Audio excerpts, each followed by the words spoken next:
Na obali velikog Antlanja, na pesku od zlata kamena, pevaju bele ptice. Sanjaju živo, beline i plavetno nebo. Nekad u podne jednoga doba hodale su stope belih djeva, igrale se kose ruse sa skrivenim vetra prstima. Vajtmani su doneli žar doba, jer u srcima živih mudraca sijaše tada svetlo života. Ne beše korenje pustila zloba. Vekovi kao valovi vremena prođoše, zaborava veo iz sete doneše, a Antlanj nesta stari, ode u slavi, što pre pada još u njem beše.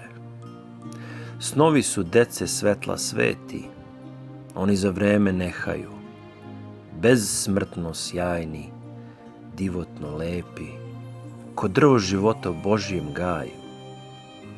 I odneli oni kroz vremena kapije, sveže ubrane, svetlosne snopove, sa život grozdova viljenskih loza i dušobudne, svete plodove.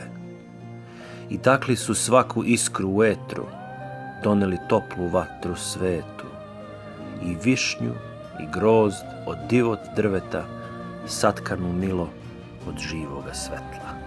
I tako se zbi, da u trenu van vremena ožive sva srca bogova, da ode i arije zvone, da najbolje prođe kroz okno lepota i vremensku kapiju sve, da svuda se izlije sveti dah života, jer ponovo ljubav sjedinjuje.